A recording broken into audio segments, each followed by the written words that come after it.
Bonjour à tous, aujourd'hui on va répondre à une question que se posent la plupart des prospecteurs débutants, à savoir où a-t-on le droit de détecter en France? Il faut savoir qu'en France vous avez le droit de détecter partout, à deux conditions.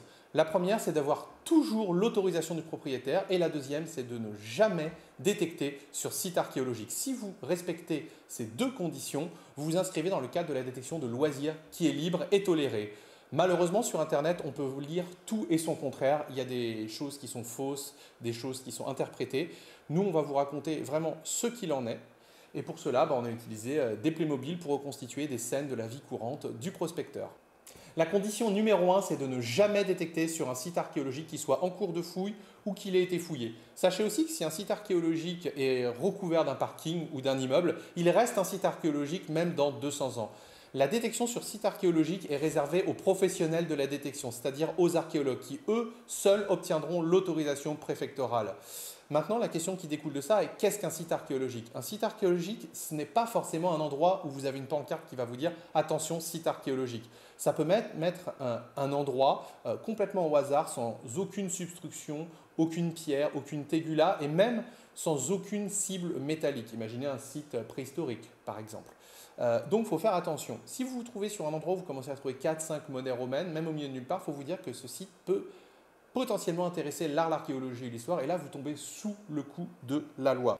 Sachez qu'en dehors des sites archéologiques, il vous reste donc énormément de terrains que vous pouvez prospecter. En dehors des sites archéologiques, les plages du débarquement sont interdites. Il y a aussi quelques arrêtés municipaux locaux sur les plages qui interdisent la détection. Et la région Picarde qui est interdite aussi, et certains champs de bataille comme Verdun. En dehors de ça, pas de souci.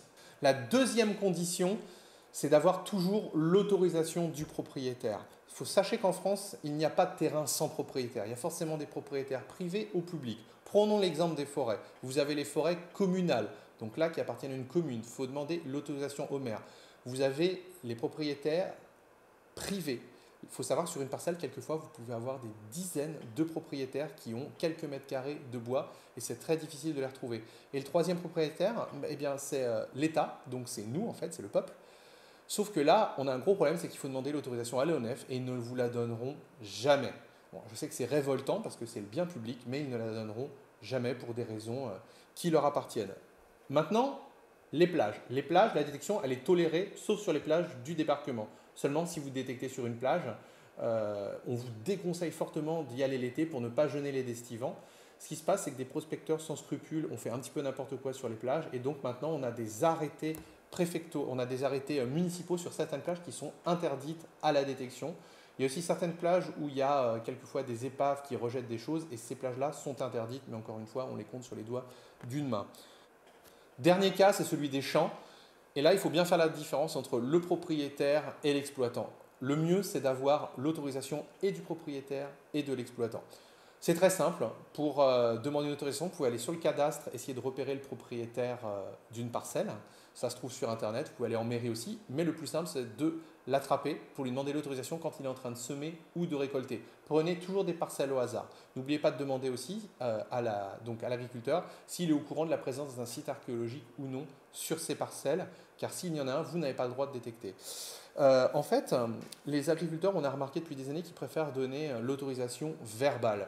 Mais si toutefois vous voulez une autorisation écrite, sachez qu'il y a un modèle imparable qui vous évitera tous les ennuis qui se trouve sur le site Vive la détection dans la partie documentation. Vous pouvez le télécharger et l'utiliser sur le terrain. Sachez que pour obtenir une autorisation, il y a aussi un moyen qui marche à chaque fois, en fait, c'est de se rendre utile. Les agriculteurs ont toujours besoin de retrouver leurs bornes. Quelquefois, ils ont perdu des pièces de charrue qui valent assez cher, donc il faut les retrouver. Et enfin, si vous détectez dans un champ, eh bien, vous pouvez sortir tous les morceaux de charrue, les pics, tous les morceaux de ferraille qui pourraient abîmer soit une moissonneuse, soit crever un pneu. Et ça, généralement, les agriculteurs vous mettront même à disposition un seau où vous pouvez dépolluer leur champ. Et là, ils seront très reconnaissants. Sachez en fait que si vous ne demandez pas l'autorisation à un propriétaire, eh bien, ils peuvent vous chasser du champ ou même appeler les gendarmes. Mettez-vous un petit peu à leur place. Imaginez que quelqu'un vient détecter dans votre jardin sans avoir demandé l'autorisation. Je pense que vous ne seriez pas content. Si vous respectez ces deux conditions, à savoir la détection hors site archéologique et avec autorisation du propriétaire, vous ne serez pas embêté par la police, la gendarmerie, vous ne risquez rien quelquefois on peut vous contrôler, mais la loi est claire. Quand le législateur a fait la loi en 89, il a bien précisé que l'autorisation administrative n'était que pour une détection archéologique. N'en déplaise à nos détracteurs, n'en déplaise à tous ceux qui font des articles anti-détection, la détection de loisirs hors site archéologie est tolérée et libre.